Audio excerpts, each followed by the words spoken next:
your team got guaranteed money, tell them call me. Whoop. Make me say, my. I done been around the world. Yeah, I was made for this. Player Performance with J.A. Cavalier. What's going on, everybody? Welcome to MLB Player Performance, the morning show, the first Saturday run. It is the Shark and the Gun. We appreciate you guys interacting with us in midweek. We did crush that card, and we're looking to do the same today. 15 games. We start at 1 o'clock. Gunz picks. What's going on, brother? Man, yeah, you said it. First show, absolute hit. Our leans, our plays, our officials, we went 4-1. So you know you need to follow Shark and the Gun here on the early plays during the week. And then, of course, the weekend shows, because we have an electric card here on this beautiful Saturday. I can't wait to break it down. Shark, let's do it. Absolutely. We're not entirely sure how many people are awake. 11 o'clock Eastern, 8 Pacific. If you're up with us in Hawaii at 5 a.m., we see you. We love you. 15 games, MLB Player Performance on a Saturday starts now. I live the bright lights, the type, the crowd lights. Where you at, ballers? Ladies love me and men, they wanna be me, they pay to come see me. Where you at, ballers? Saturdays are for sending it. 15 games. First game of the card, NL East, Marlins at Nationals. Gunz was telling me as we opened up a little pre-show here, apparently it's a monsoon in the Baltimore, Maryland area, so we're not entirely sure if this game's going to go fluidly. You saw it last night, 2-hour rain delay, a lot of moving parts. I have an official in this one. We're giving you guys a few free plays. I'll throw it to the Gun. You survived the rain. We think the Nats are probably going to bounce back here today, right? Yeah, I mean, you got to check the weather report on this one. And I was telling Shark backstage pre-show, it's going to rain like 5 days in the DMV area. So when you're looking at home games with the Baltimore Orioles and the Washington Nationals, take note, it's going to be overcast. It's going to be raining. It's going to be awful as far as the weather goes. But yeah, you have Cade Gibson coming to the mound here. It's going to be more of a bullpen-esque type of situation for the Marlins, and terrible bullpen, but Cade Gibson, first start of the year, 0.93 ERA, 1.09 whip, but he has an expected ERA of 3.92. Trevor Williams kind of been struggling, but you look at his numbers, he has a 5.91 ERA, but his expected ERA is 3.97, so expect better things from him moving forward. He's underperformed against Miami in the past, dating back to 2024. He's 0-2 in first fives. But both of those situations, he was a dog. So take note of that one, because you're seeing him as a favorite in this spot. This is one of those situations that Shark will break down a little bit further. I would only lean towards the direction of the Washington Nationals if this game does take off, because I really don't trust that Marlins bullpen. And I think Trevor Williams could get it done here today. Yeah, as I said, giving you guys a free play. This is a VIP play. One of the perks of you guys watching these shows in the morning with us, we will give you VIP plays, which are notably higher graded than free plays. Take Washington at -130 on the money line. This is a great buy low. Washington has lost 6 straight games. It's hard to lose 7 to 10 games, even when you are projected to be a non-playoff quality team. It's also a great spot to buy Trevor Williams. As you mentioned, 2 straight games dating back to last year against the Marlins, both as a dog. This is divisional line functionality. Go back to April. He did take a small loss at Miami to Sandy Alcantara, Miami -145. This opened at Washington -135. Williams has lost 2 straight home starts, both out of the division, both as a dog. Buy low Nats, buy low Williams, line functionality, and it will be a reversal from what you saw last night, which was a projection for Miami to win. Miami got him last night. Nats will get him to kick off the card. 1 o'clock in D.C. Take the Nats and let's cash. 1:10 p.m. in Detroit. Detroit Tigers, one of the biggest surprises of the entire season, facing off against the Reds. This is Terry Francona, but this is not Terry Francona winning championships with the Red Sox. This team is very inconsistent, and this number is indicating more inconsistency from the Reds. Brady Singer on the hill, first season with the Reds, did play in this division, the AL Central last year. Not great numbers against this Detroit lineup. I could only look towards Jack Flaherty early enough. Right, Gunz? Yeah, I have a take on this one, and this I would call this an official play for me right here on the show. Cincinnati versus Detroit. Brady Singer going to be on the mound. He has a 4.59 ERA, 1.35 WHIP. His expected is right around his ERA right now. In Cincinnati has won 4 out of his last 6 starts, and the under is 7-2 in his last 9. He's done very well versus the AL as far as the statistical analytics are concerned. 4-1 straight up, 4-1 to the over in those games. But you have to understand the situation. You look at the pitchers that Brady Singer has been going against. I think the best one out of that grouping is Tanner Bybee. I mean, has he really done that well this year for the Cleveland Guardians? I don't think so. But Singer's pitching matchups have been mediocre, like I said. But he's 2-4, 2-4-2 in first 5s. In his last 6, and that's where it's going to correlate into my play. Jack Flaherty on the other side, he has a 1.07 WHIP. His expected ERA is 3.71, which is a little bit higher than his current. But Detroit has really stepped up in his starts. They've won 4 out of his last 5 starts, and he's been really, really good as of late. His last 5 starts, he's only given up 3 runs in all 5 starts, 4 shutouts, and 5 inning splits. So he's really coming into his own after really a bad start to the season in April and mid-May. He's coming into it. He's 4-1 in first 5s in those spots, by the way. So what I'm going to say is it's very heavily juiced on the first 5. If you go look, I think I saw this morning it was at minus 190 to 196. But if you take it on the run line, first 5, you can get it down to like minus 142 to minus 145. I think that's the best way to take this one. So give me Detroit minus half a run, first 5 as the play. Yeah, no, I wouldn't disagree. I'm not officially on this game, but I think Gunz is certainly onto something here. And we're talking about Brady Singer. As I mentioned, he did pitch in this division. Not great numbers against the Tigers lineup. Not great numbers in this spot calendar-wise this year. Very unique spot. Out of league, American League, obviously, Cincinnati in the National League, Saturday matinee or Sunday matinee, only one this year. Singer did pitch at Houston. His numbers were terrible. 2 1/3 innings pitched, 9 hits, 7 earned runs. And truthfully, I think from a team standpoint here, there's just a class difference. As I mentioned, Terry Francona, obviously legendary coach, but just not finding it yet with the Reds. I think the upside is there. Young team, a lot of good players, not yet. Take the Tigers in the first 5, run line per the gun, and let's cash. Keeping it moving here, 2:20 in Chicago, Wrigleyville, Wrigley Field, divisional baseball yet again. Matthew Boyd, first year with the Cubs, facing off against rookie Mike Burrows. Not exactly a household name here. Saw it under yesterday. Paul Skeens, obviously the legend in the making. Can't say the same about Mike Burrows. I think Chicago gets the number. I think they do get there. It's obviously not a great game to bet when you're laying minus 250. But, Gunz, I think we're probably looking towards the under in some capacity or plus 1.5 with Pittsburgh. What are your thoughts? Yeah, I think this could be a close game. I'm not saying Chicago isn't going to come out here and win this game. Granted, they did lose against one of the better pitchers, if not the best pitcher in Major League Baseball, and Paul Skeens. I did say yesterday, 2-unit banger. Got to take the under first 5 on Paul Skeens, especially on the road. If you follow my Telegram, which the link is below, you would have got that play. But let's talk about the pitching matchup. Mike Burrows, he's 3-1 in as a starter this year, 4 starts and 2-1 as a dog. But you got to look at the situation. Pittsburgh is facing a left-handed pitcher in Boyd. Not great hitting for Pittsburgh when they face lefties. They're 26th in team batting average. And they got a 43% hit rate, which ranks them 25th in the league. But this is a similar line structure when Burrows pitched against Arizona back in late May. And Pittsburgh actually won that game outright as a plus 230 dog. So they are not, I mean, you got to look at it this way. Even when they are a heavy dog, Pittsburgh can still win the game or keep it close. And the total is sitting here at 7.5, which is a very low total, even though Pittsburgh is 3-1 to the over and Burrows starts. But the line is ranged from 8 and 9. So what Shark said This is probably more of an underline than it is an overline.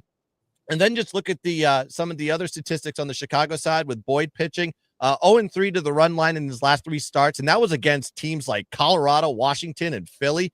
2 of those teams, are pretty bad in Washington and Colorado. Also, Chicago is 1-8 to the run line versus Pittsburgh, dating back to 2024. So this Pittsburgh team kind of plays competitive with this Cubs team. So I think the most conservative and most high probability way of winning a bet in this game is to take the run line on Pittsburgh. So that's the way I would lean on that one. Pittsburgh plus 1.5 is the way I'd go. Yeah, I see the game finishing somewhere right around 4-3. I think you might actually be pushing the line at 7. 7's obviously creeping very low. Yeah. Any sort of scoring gets up to right around 7 in Major League Baseball. But yeah, you talk about the Rockies. You talk about teams that can't really play. Pittsburgh has upside, not with their lineup. Their lineup has been abysmal. They've only scored 229 runs. We detailed a couple of times how bad Colorado's been. Colorado scored 228. So Colorado and Pittsburgh lineup-wise are 1 and 1A in complete inefficiency. It's just a team that really cannot scratch runs across the plate and has very, very little power. So I think this is going to hover right around 7. We don't really love this game. As Gunz said, maybe plus 1.5, but we will keep it moving. Next game on the card, 4 o'clock in Baltimore. We talked about with the Nats game, a potential weather issue. This is the same region, obviously. Angels-Orioles game 2. You saw a pitcher's duel last night. Charlie Morton, 10 Ks in the first 5. Shout to Charlie, throwback guy. I mean, the guy's 43 years old. I see a reversal coming tonight. I see Angels, and I see over. Japanese 35-year-old rookie Tomoyuki Sugano has been very pedestrian, extremely highly inflated peripherals, runners on base every inning. Tyler Anderson does not look great on the road either, but I do think the Angels probably get there. Gunz, I believe you align with that. I do. And you talked about Charlie Morton yesterday. They had like 48 rain delays in that game. So the game was extended for hours. I think it might have ended when the West Coast games ended. But we're moving into this game. And Tyler Anderson, his expected ERA and his current ERA are right on top of each other. So you're basically seeing current Anderson where he's going to be in the future on this one. These teams met on May 11th. Anderson pitched and lost that game 7-3, but he was a plus 130 home dog in that spot. Also, LA 10-3 to the run line when Anderson's pitching, and 5-1 to the run line and money line on the road. So Anderson actually is a better road pitcher than he is a home pitcher.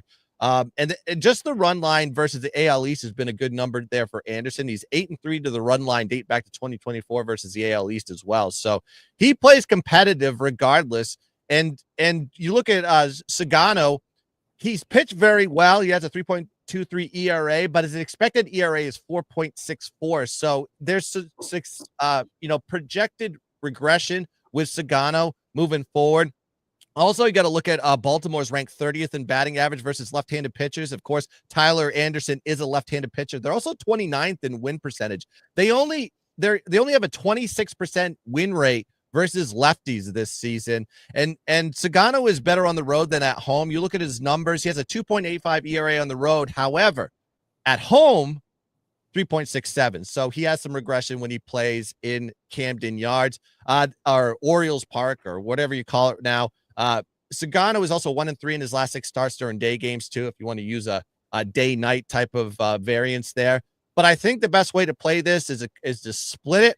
Take LA Angels on the money line first 5. That's the way I play this one. Yeah, no, I agree completely. I think this is absolutely an Angels spot. And if the Angels have actually been very scrappy on the road this year outside of the division on Eastern time. I'm not entirely sure what that is, if it's psychological or if it's just kind of arbitrary, but they have performed well here for a West Coast team. Obviously, game 2, so they've been out here for a couple of days. As you mentioned, Sugano did actually pitch well at the Angels early season in a win. The line is very short coming home. He was actually graded at minus 155 on the road. This should be coming north, and it's coming south. Its books are pulling this towards the Angels. We like the Orioles long term. I mean, we talked about this at least a few times already. This team is really incomprehensibly poor given their history the last 2 years, but they're just very injured. Their pitching staff mainly is just incredibly gutted right now. The lineup is showing signs. I honestly see the Angels winning this game right around 6-5.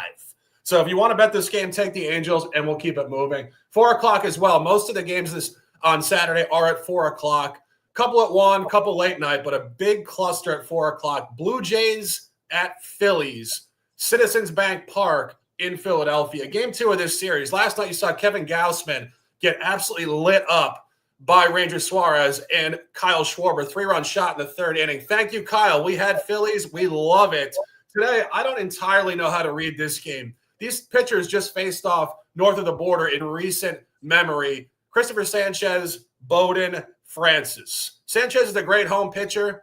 Bowden Francis literally is throwing home run derby, it seems like, every time he takes the mound. I expect another 2-home run game from the Phillies tonight. Take your pick. Trey Turner, Kyle Schwarber, Stott, Bone, Castellanos. I don't know. Somebody's going to go yard at least once or twice. Gunz, any thoughts on this one?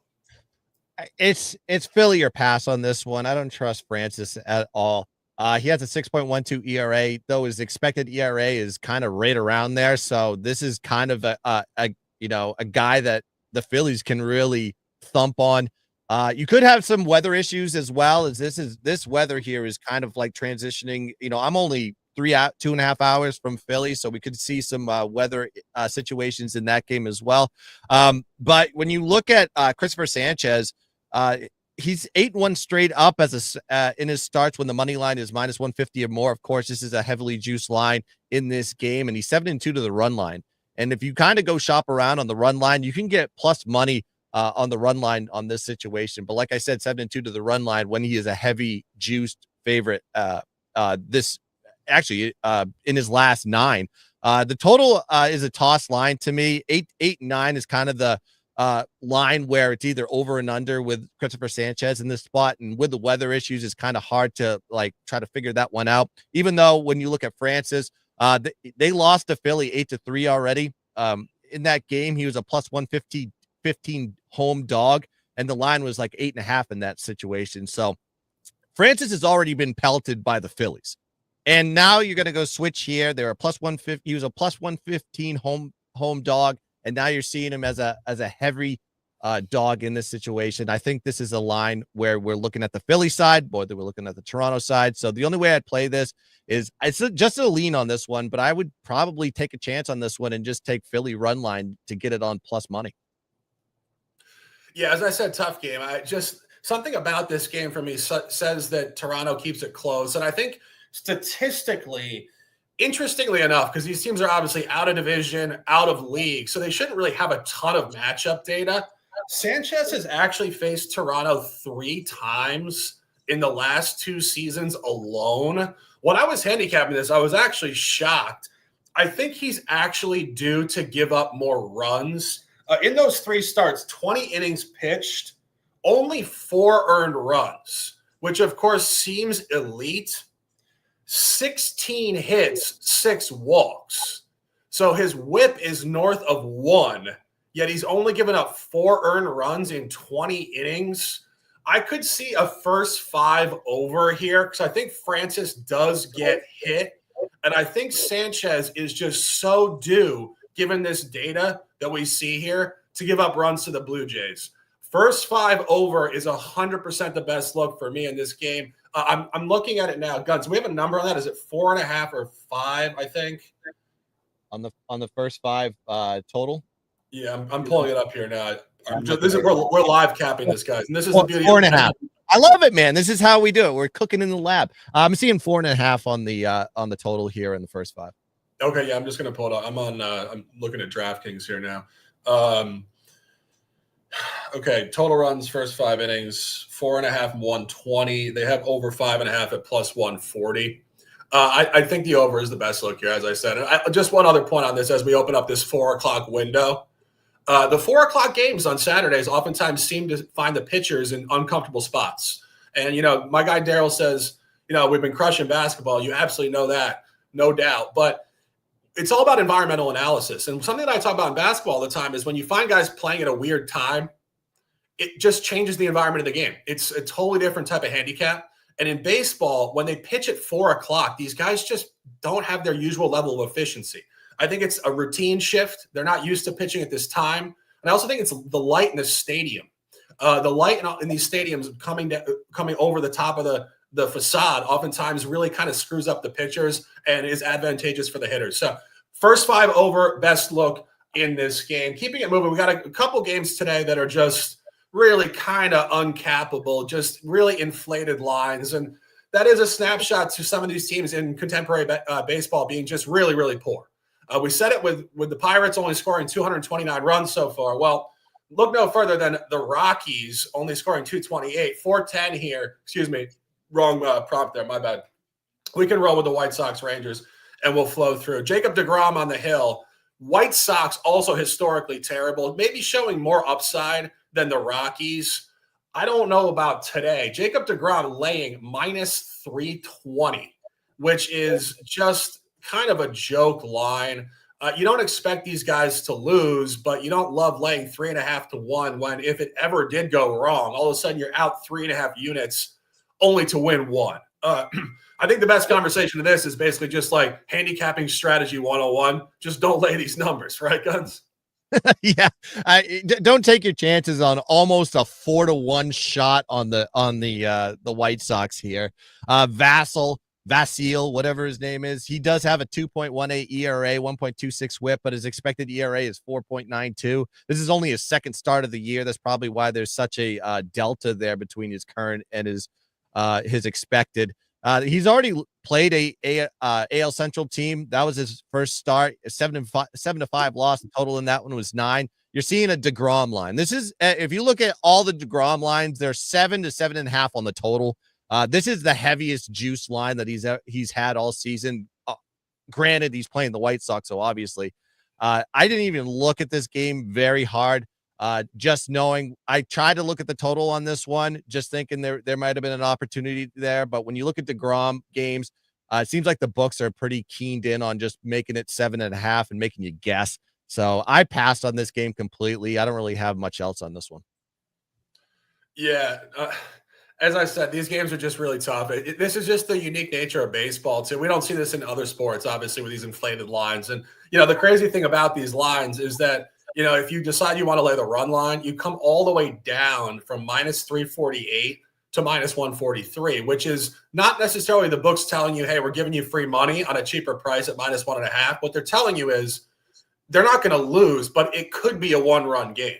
And the dispersion in baseball between one-run games and margin wins is actually very significant. Like, it's not common to see margin wins. One-run wins are really the norm. So stay away from this game.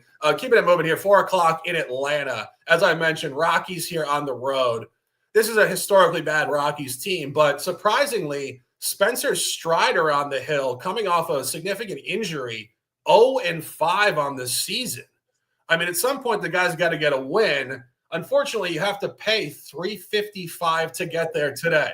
He probably wins. Same conversation. Gunz, any thoughts? Chase Dolander, I looked at his ranking as far as prospects is concerned. He's in the top 20, but you look at his numbers, he's absolutely bad. 6.85 ERA. He has expected ERA of 5.82, a 1.54 WHIP. Is it because he plays for the Rockies? Maybe that thin air just is a detriment to pitcher. I tell you what, I would not want to be drafted by the Rockies if I was a pitcher, because you're not going to have a low ERA or even look like a superstar if you play for them. 1-5 straight up, 5-0 to the under though on the road. So that's, maybe there's a look here, opportunity on the total. This high number here at plus 270 on an 8.5-9 line. You look at those numbers, Colorado is 3-1 to the under when the money line is plus 200 or more, which you have in this situation. And the only over that hit was the game that we gave you in the matinees when they played the Mets at home. That was on a 10.5 and 11 closing line. So this is a little bit lower line here than a total like we told you to take during the matinees earlier in the week. And you said it with Spencer Strider. He's just been struggling this year. He used to be Cy Young-esque, and now you're seeing him have numbers that like a Colorado pitcher. 5.4 ERA, 5.22 expected ERA, 1.28 WHIP. He's 0-5 this year to the run line, money line, and first fives. That's pretty crazy from where he was to what he is now, but 4-1 to the under in those starts. So maybe there's an opportunity to take advantage of the total, knowing that they played a high, I think it was a 12-4 game yesterday, and you had that total was 9, and now you're seeing the same total here. You're playing with fire when you're playing with unders with the Colorado. However, Colorado on the road on the under, not that scary. If I had to lean one direction, I play the total. I kind of lean towards the under 9 here. Yeah, no, I wouldn't disagree. You know, one thing about this guy, Chase Dollander, I was looking at him last night, and he's actually from Georgia originally. He went to high school in Evans, Georgia. Then he went to Georgia Southern before transferring to Tennessee.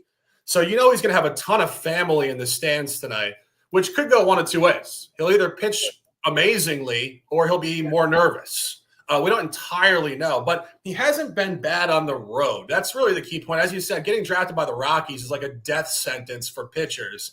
On the road, 23 innings pitched, 16 hits, 10 walks. So his whip's only slightly higher than 1 over a reasonable sample, 12 earned runs. So ultimately, I could see a great comment from our guy Jared talking about the bullpen. I think first 5 under could be a good look here. I think if I had to lean for this guy Dollander one way or the other in terms of the family and the crowd and this whole thing and basically where he grew up, I think he'll be more focused than not. And I think Strider is just due to improve. So top look for me in this game. This is a free play again. These are not VIP plays, guys. First 5 under. I could see this finishing like 2-1 Atlanta or something like that. And I think we probably got a good number on that too. What do we have? 4.5, something like that. Yeah, on the 9, it would be something like don't have it on me right now. Let me look. Yeah, I'm trying to find it. Hold on. First 5. Total 4.5. Yeah, under 4.5 minus 110. That's probably a win. I see 2-1, something like that. But yeah, that's all we got for that one. Let's keep it moving here. Next game on the card here, Rays Mets 410 in New York. Really, really good handicap here, in my opinion. Tyler McGill on the hill versus Dan Rasmussen. Rasmussen 5-0 last 5, 4-0 at home, all as a favorite.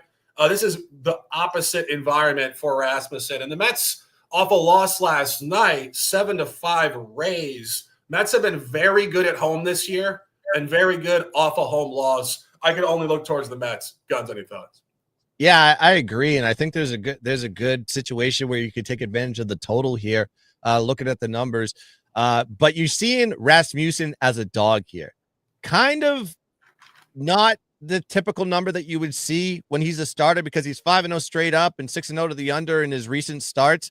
Then you have Tampa's faced the NL East 4 times this year, and the total has ranged from 8 to 8.5, but you're seeing a low total here at 7. Keep in mind here, if you look at Rasmussen as a dog and you look at 5 inning splits, just as a statistical trend here, 0-3 in first 5s when he's a dog in Rasmussen starts. So keep that in mind if you want to look at a 5 inning split, maybe an opportunity there.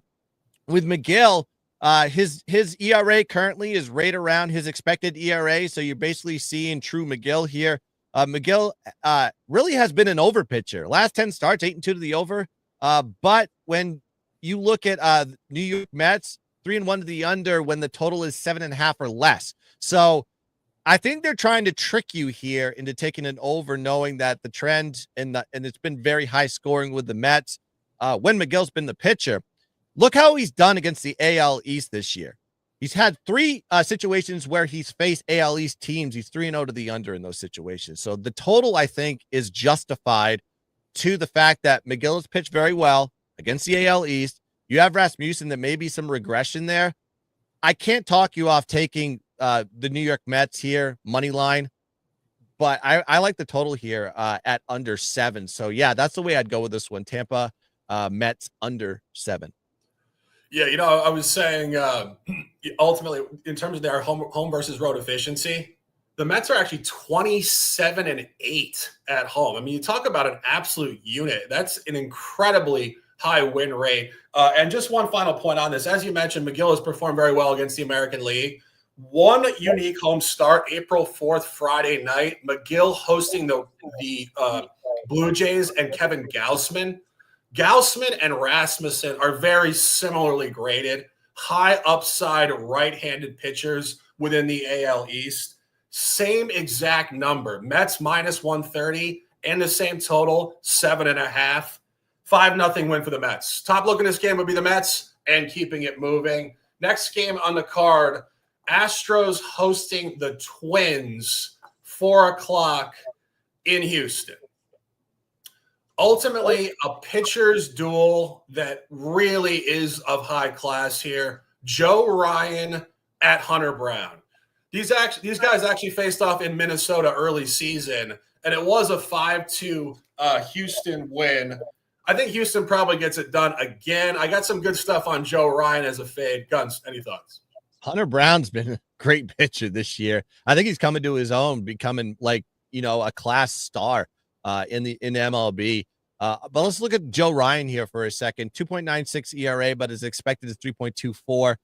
The total is set at 7 in this game. If you actually look at totals here with Joe Ryan on the bump, when the total is this low, 7 or less is what I'm talking about here. 6-0-1 to the under in Ryan starts. So the under is kind of the direction I go, because we could see a pitcher's duel, knowing that this game went well over yesterday. Minnesota has won Ryan's last 5 starts, and the over is hit in the last 2, but those totals were a lot higher. We're looking at 9s and 8.5s in those situations. And then you got to look at Minnesota. Minnesota has been an over team. 7 out of the last 8 games have gone overs. So this is the lowest total that they've had since late May. So I think what the books are trying to tell you here is we're looking at a pitcher's duel, especially with Hunter Brown on the mound. 1.82 ERA is expected is a little bit higher. And then you got Houston has won 8 out of the last 10 games that Brown has been on the bump. When the total is 7 or less in Brown starts, 7-3 to the under in those situations. And of course, Brown has dominated the AL Central this season, 4-0 straight up this season versus the AL Central. So I can't talk you off of taking Houston. I'd probably lean in that direction. I wouldn't take Minnesota in that spot, but I like the under here, especially with that low total. It's enticing to me as a handicapper. Minnesota, Houston under is the way I'd go with this one. Yeah, it's really interesting how a lot of these handicaps today have very similar ideas behind them. We just talked about Rasmussen, 5-0 last 5. Joe Ryan, 5-0 last 5. Also 3-0 last 3 on the road. Crucial point, all as a favorite. Joe Ryan this year, limited sample as a road dog, is 0-2, and he is 0-2 road on the weekend outside of the division on the road. This is all over Houston, and both of those losses for Ryan on these weekend spots road by margin, 6-2 Atlanta, 6-1 Boston. Probably not coincidentally, same line structure. Atlanta was favored minus 125. Boston also minus 125. You're looking at Houston right around 127 now. We'll give you a free play on this one. Take Houston and let's dominate. Next game on the card, another good spot. I love to say that. Truthfully, we got 15 games. Not every game is a real banger, but some of these spots are really developing here tonight.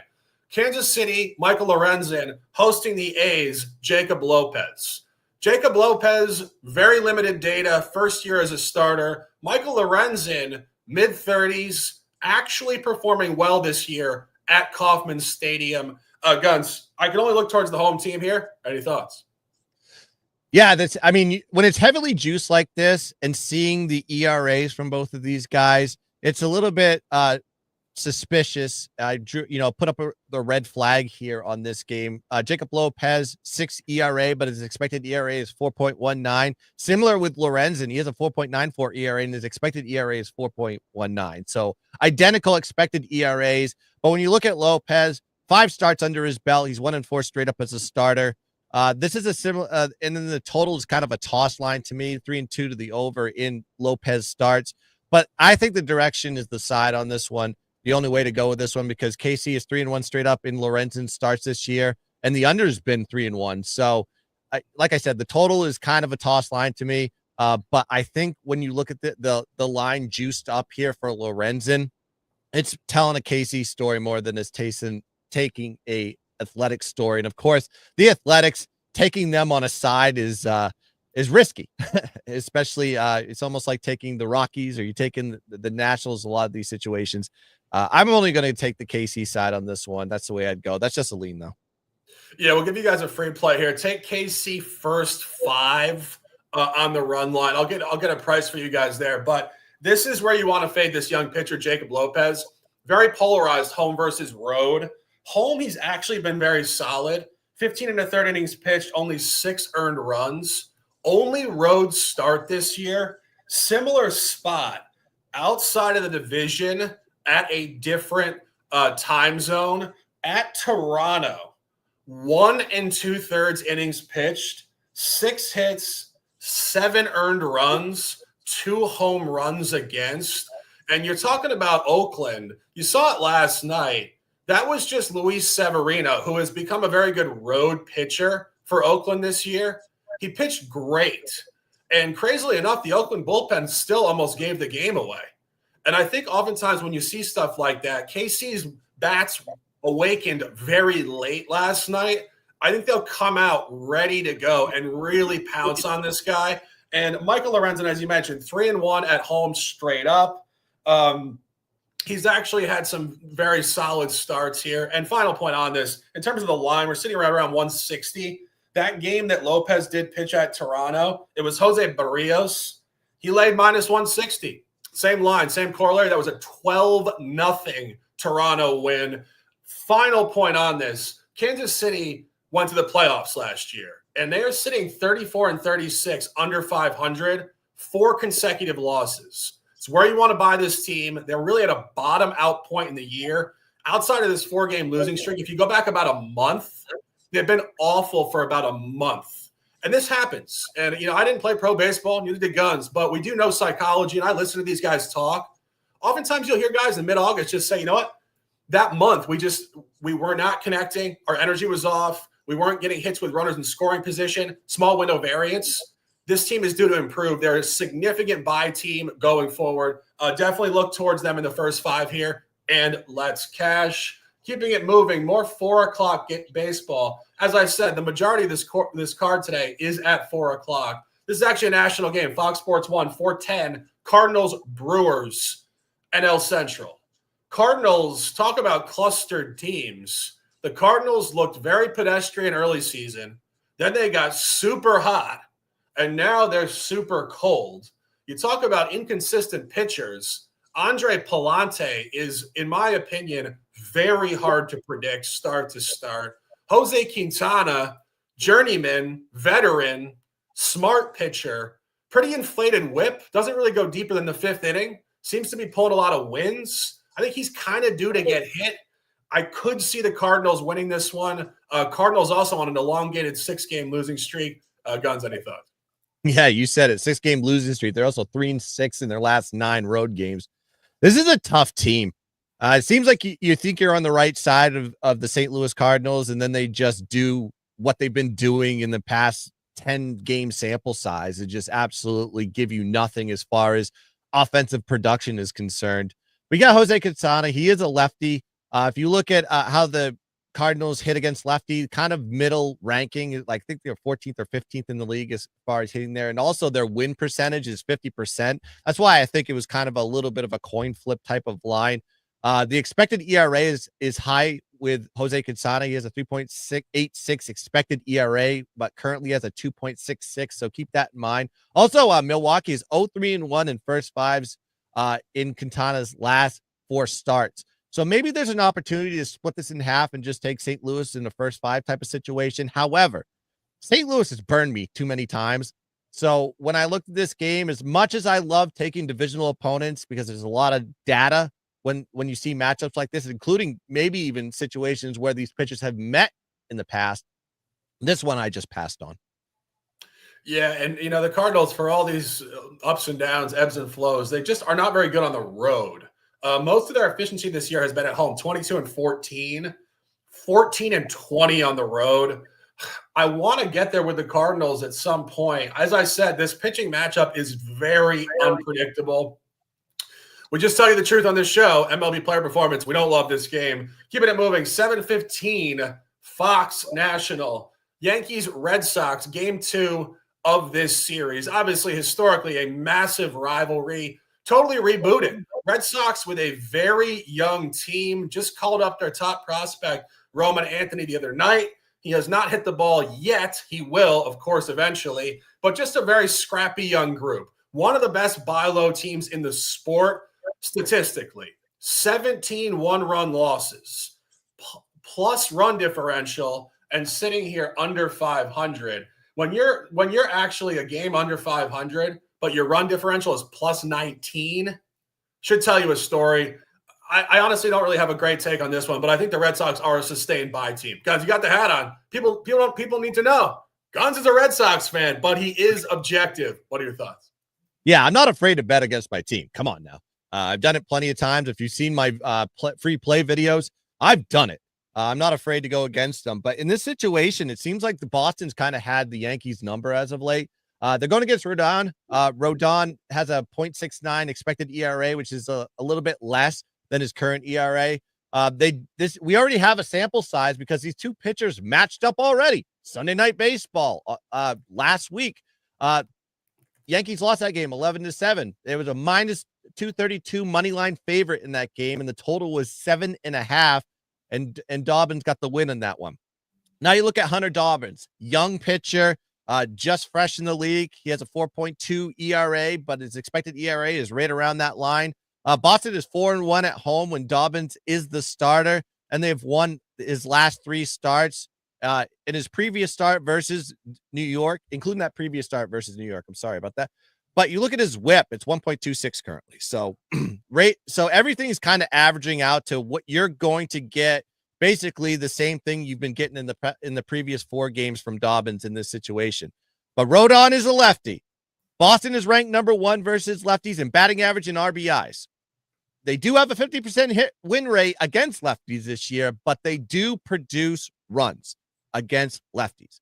And they did it already on Sunday night. You saw that. They put up 11 against Rodon.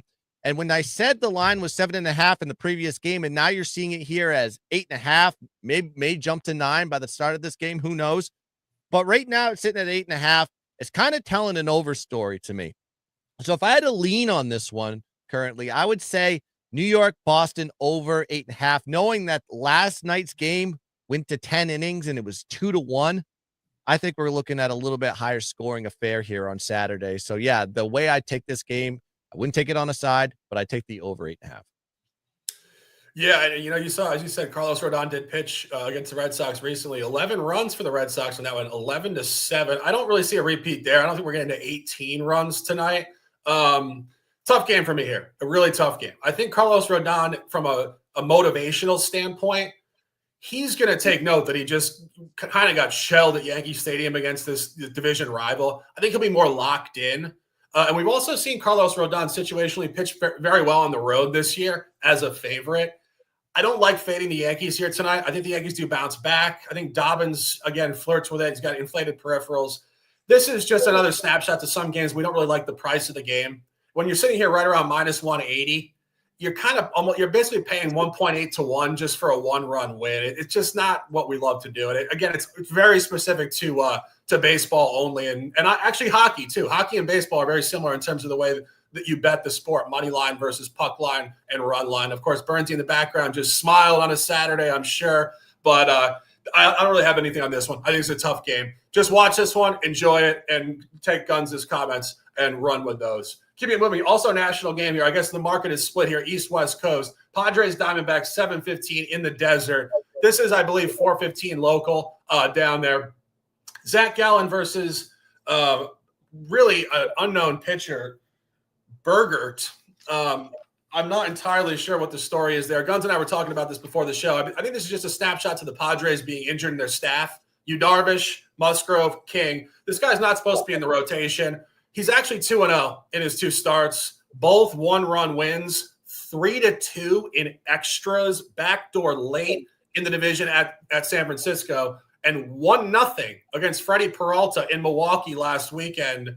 A game Manny Machado hit a solo shot, and truthfully, just a real coin flip type of win. I have the hat on here. For those of you guys that are looking at this, this is actually a Diamondbacks hat. Serpientes. Turn them up. I like it. Gunz, any thoughts? High number for the total. And I think it's justified when you look at these two pitchers, right? Bergert, hopefully I'm saying his name right, and it's not Berger, as we were trying to say backstage. He went from a relief pitcher, now he's a starter, like Shark alluded to, 1.26 ERA, 0.98 whip. He has an expected ERA of 3.89, probably because now he's a starter and he's pitching a little bit more. This guy's been pitched in his 2 starts already. He's pitched 5 innings or more. So he's going to be, he can pitch elongated. He's not like this bullpen-esque type of situation for the Padres. And then Zach Gallen, 5.15 ERA, 1.33 whip on the year. Its expected ERA is 4.19. Remember when Gallen was one of the most dominating pitchers in Major League Baseball? Now you're seeing it as a remedial pitcher, which is kind of crazy, like we talked about with Strider. Arizona's 2-6 straight up in Gallen's home starts this year, and 1-5 straight up in his last 6 starts overall. So really, with Gallen, you're not guaranteed to win anymore with him. And that's why the kind of lines are set that way. But you look at the total. The total is 9.5. Yes, yesterday's game was 9.5 as well, and it finished 5-1 under. And now the books just said, you know what? We're going to slap a 9.5 again. That's telling me they're expecting runs in this situation. Then you got to look at Gallen versus divisional opponents historically, dating back to 2024, 7-1 to the over. So I think this is more of an over story than it is an under story, knowing you're going against a Bergert, who used to be a relief pitcher, now a starter. He's going to regress as shown in his expected ERA. And then, of course, Zach Gallen versus divisional opponents absolutely gets pelted. So I like the total in this one. Give me the over 9.5. That's the way I'd take this one. Yeah, I don't know what the deal is with Zach Gallen. As you said, we're trying to figure out some of these pitchers that just really are not performing. His last 3 home starts, really poor. You could make an argument Sunday 5-11, May 11th. He was facing the Dodgers, so let the Dodgers be the champs and the best team in the league. That's fine. Really hard to comprehend the next 2 starts. Saturday, May 17th versus the Rockies. We told you the Rockies have only scored 228 runs. They got 14 that game alone at Arizona. Gallen gave up 6 earned runs, 4 home runs. You know, I'm just going through this now. Obviously, I have the game handicap, but going through this with specificity, that might be the biggest outlier game of the whole year across any 2 teams. The Colorado Rockies putting 14 runs and 4 home runs in the first 5 innings at Zach Gallen. Somebody give me a box score of another game that is more outliers, I would be shocked. So we're looking at an outlier there. Came back against Pittsburgh Wednesday, May 28th. Equally pedestrian, maybe slightly better. 5 innings pitched, 5 earned runs. Here's where I think he might actually be improving. Last 2 starts, both on the road, pitched very well at Atlanta. 7 innings pitched, 4 hits, only 1 walk, 1 earned run. At Cincinnati last Sunday, 6 2/3, 6 hits, 3 walks, 4 earned runs. But for me, this is much more centered on the fact that this guy, Ryan Berger, is way too clean in the small window. And I actually went back to the couple seasons ago. Gallen has not faced the Padres since 2023, which is actually kind of crazy considering they're a divisional opponent. He didn't face them once last year. But if you go back, and the Padres have a similar lineup to what they did have 2 years ago, so I think this does apply. In 2023 against the Padres, he was 3-0 straight up, 19 1/3 innings pitched, only 10 hits, 1 earned run, 19 Ks, 1 K per inning. I think this is probably a get-right spot for Zach today. I got the hat on. The buy hat is engaged. Giving you guys a free play. Take the Diamondbacks and let's cash. Keeping it moving here. A couple late night games. 9:40 in Seattle. Guardians, Mariners. Also game 2. Interesting pitching matchup here. 2 young pitchers, both kind of crafty, not overpowering.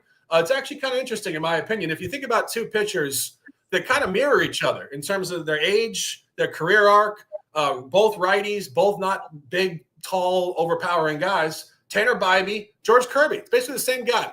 And you get a tight line here. I would lean towards Seattle. You saw it last night. Seattle really exploded. I believe they had 16 hits in the game, 7 players with multiple hits. First time since 2018. This lineup has talent.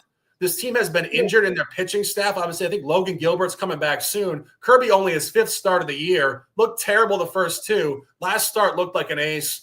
I would only lean towards Seattle to continue some upward movement here. Gunz, any thoughts?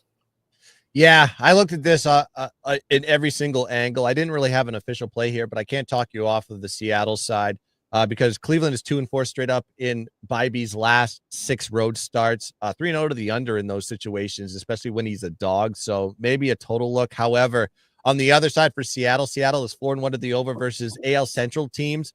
And the totals in those games have been between 7 and 7.5. So even though they're low totals, Seattle's still finding ways to get to the over. So, they're also 0-4 to the run line versus AL Central teams. So maybe it's going to be a close game, but Seattle kind of pulls it out. But you said it, George Kirby, he's only had, this is his 5th start of the year. So he's starting to get into his own. He didn't, his first start was in May. So I think he's going to start to progress. He's only 1-3 this year, but you're seeing him as a favorite in this spot, but he's been a favorite in every single game this year, I believe.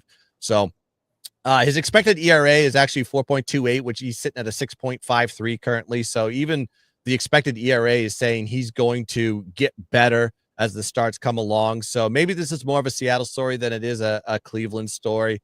The only way I'd take this is Seattle, but no official play for me. Yeah, it's Seattle or nothing. As we said, Kirby will improve. His last start, he really was fantastic. His first 2 starts, 8 2/3 innings pitched, 11 earned runs. That's not who this guy is. He's part of a really good Seattle pitching staff, we're being honest. I mean, you saw Luis Castillo last night, 2 runs in the game, both solo shots early. Very dominant. Logan Gilbert, a local Florida product. Guy's got ace quality stuff. This kid Kirby's very good. Bryce Miller as well. Seattle is a buy team. This is another one of these teams that you want to get behind. And the beauty of baseball is the 162.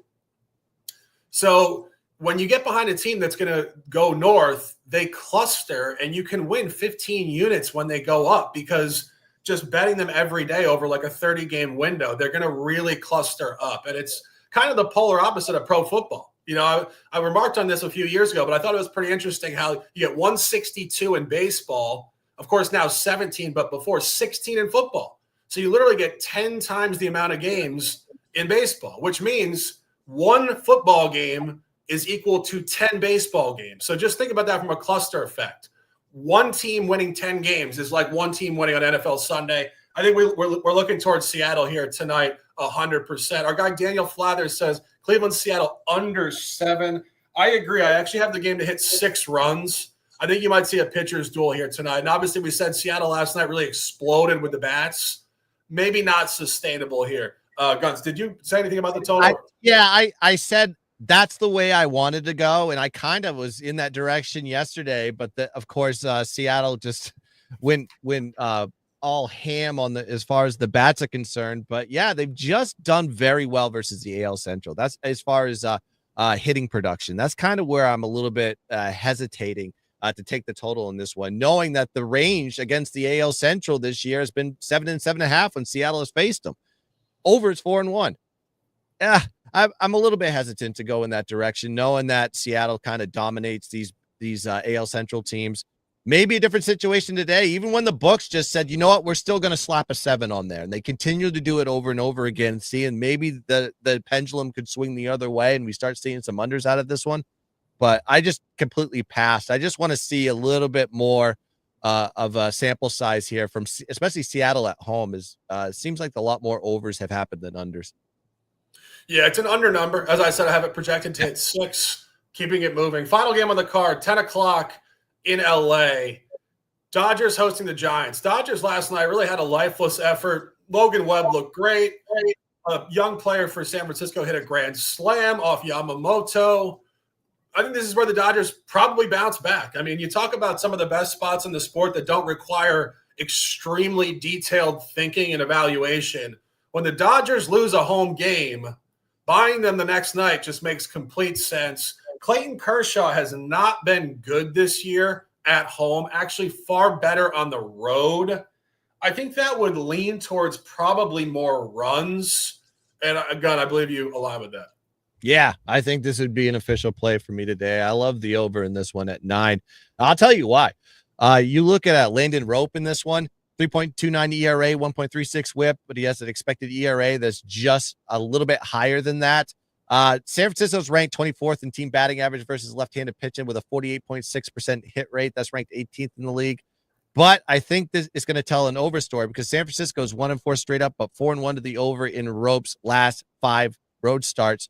Then you got to look at this is tied for the highest total in Rope's road starts as far as the numbers concerned. You see a lot of 8s, 8.5s when you're dealing with Rope on the road, but this one's a 9. So the last time it hit 9 was back in April versus Philly, and that game finished 10-4. That's 14 runs. That's over the 9. So maybe seeing some corollaries here. And then you got to look at the Kershaw side. Kershaw is a shell of himself. It seems like this has been the theme of the show. Former pitchers that used to be dominating are now turning into these gas cans. And Kershaw is kind of fitting that mold. 4.63 ERA, 1.55 whip. His expected ERA is 4.67, so you're not going to get much progression from him moving forward. 5 starts, 5-0 to the over. The totals have ranged from 8.5 to 9.5, so this is sitting in the over sweet spot for Kershaw. The total runs in Kershaw starts this year, 12.8 runs per game overall in those situations. So I think there was a 20 in there, by the way, and everything's been double digits. So with all that being said, I think this is an over spot. So that's the only direction I'd go with this one. And then I'll make it an official play for the show. Dodgers, San Francisco over the total 9 is the way I'd go. Yeah, I don't really have a great take on this game. I think that, as I said, with a lot of these, it's very similar conversation to what I said about the Yankees laying right around minus 180. You're at minus 186. It's just an overpriced projection to a 1-run win. It's just not where you really want to get involved. You want to find lines that are not so juiced, where there's actually a wider projection. I wouldn't disagree. Runs will come in this game, particularly on the Dodgers side. The Dodgers, obviously, last night, only 2 runs. Also not sustainable for this lineup. I mean, like, honestly, of course, over 162, anything can happen. But every time I see the Dodgers get, like, totally shut down, even by Logan Webb, I think to myself, like, wow, like, that's very surprising because this lineup is historically great. Really 1 through 9. They got all-stars littered up and down this lineup. So I think Gunz is onto something with the over 9. I don't have anything there, but we do have best bets on this Saturday.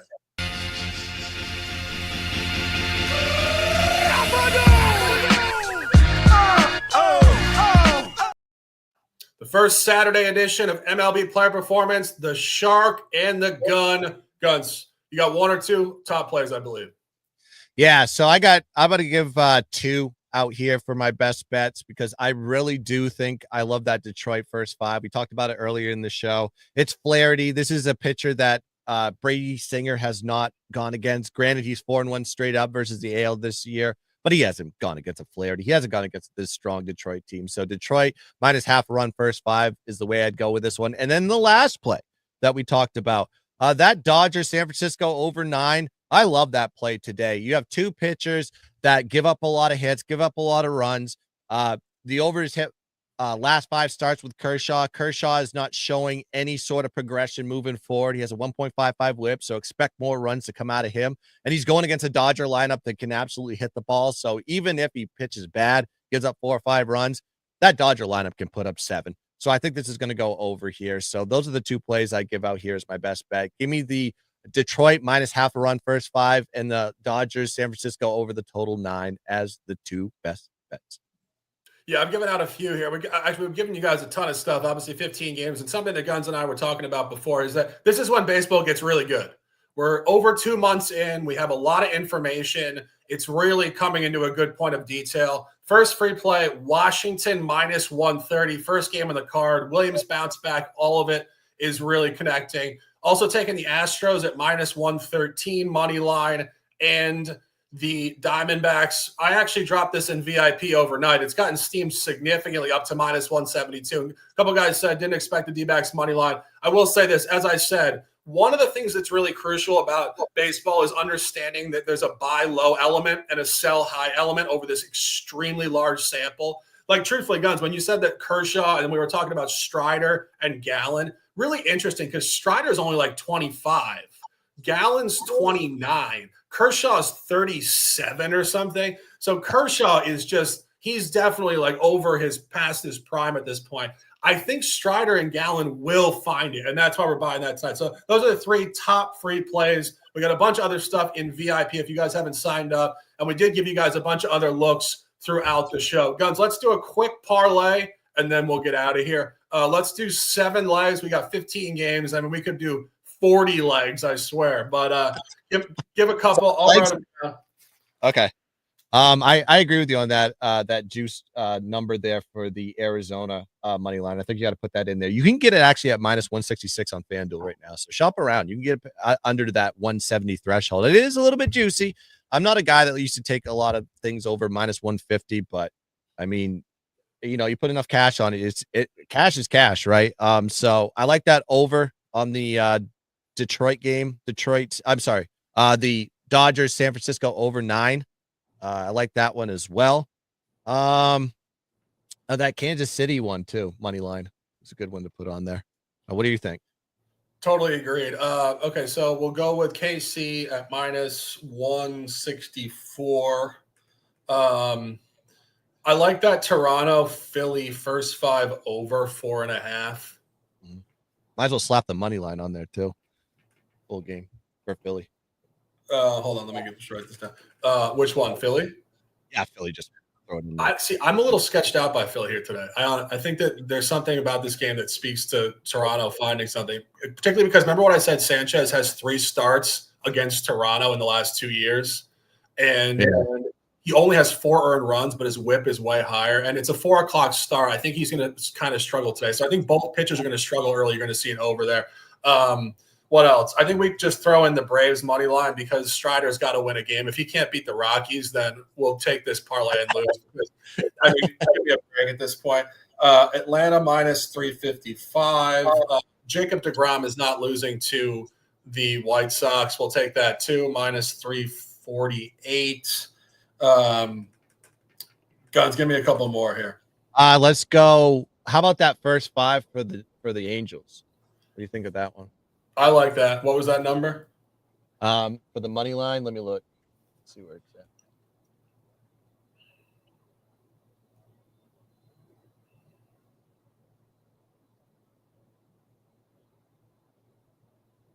It's at 116. Okay. Plus 116. Little doggy action on the parlay. It's a good look. It's definitely a good look. All right, that's 7. Do we have anything else? Cubs, no.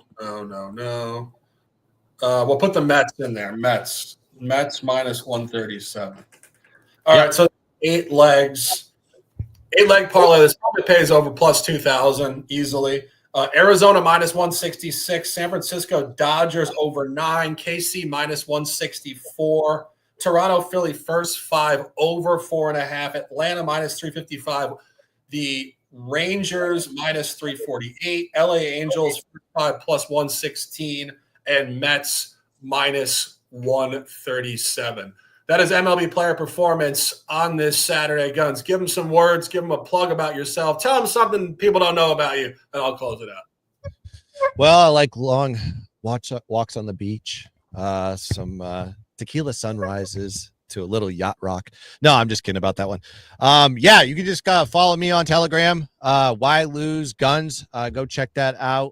If you don't know where to find that, the link is in this bio for this video, so you can go check that out.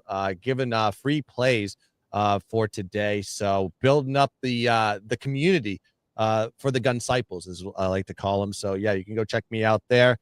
Then follow me on social media platforms at Gunz Picks, X, Instagram, and TikTok. You can go follow me there, give out free video plays, and just follow me on why lose _Gunz on Instagram as well. But yeah, that's gonna do it. Can't wait to do the show tomorrow. Make sure you check us out at 11 a.m. We're gonna be breaking down the games for the Sunday slate as well. So 4-1. Let's see if we can get a better production from the previous episode and really dominate the board in MLB throughout the season. Yeah, our guy Boston Lee didn't get it. I'm going to type the parlay in the chat very quickly here. That'll make it easier for everybody. Yep. I just want to answer some of these questions while we're getting in here. They're talking about CB Nation asking about player props for this game. I don't know which game he's referring to. The only one that not a real player props guy, but I would say knowing that Aaron Judge has done very well versus Dobbins, even in that first game, he absolutely pelted a jacked home run against him. I'd probably go over on his bases today. That'd probably be one. Maybe even take a little bit of a snag as he'll hit a home run. I know it might be not the best look. Maybe it's got some juice tied into it, but that's the only prop I can think of, knowing that when those two teams match up, it seems like Aaron Judge might have that young kid's number. That's probably the way I would go with this one. Quasi Mode in the chat says Mets Dodgers parlay. I can't talk you off of that one. I think the Mets get it done, and I think the Dodgers get it done today, and I think Shark agrees with that. Yeah, absolutely. Absolutely. So there it is in the chat for you guys. Arizona money line, San Francisco Dodgers over, KC money line, Toronto Philly first 5 over, Atlanta money line, Texas money line, Angels first 5 money line, and Mets money line. Hour and 5 minutes in the books, 15 games, high detail, great conversation. We appreciate you guys joining us on this Saturday morning. As Gunz mentioned, we'll be back tomorrow, every Saturday and Sunday, 11 a.m. live, and we're doing matinees for the Wednesday and Thursday game. So you will see the Shark and the Gun version of MLB Player Performance 4 days a week right here on the whylose.com brand. And of course, shout out to Jay Cavalier, cashing tickets around the world, the prop master, and Coach Rick. He is the Gun. I am the Shark. Have a great day. Let's cash these tickets. Stay fast, stay strong, stay disciplined, and let's dominate. Cut my life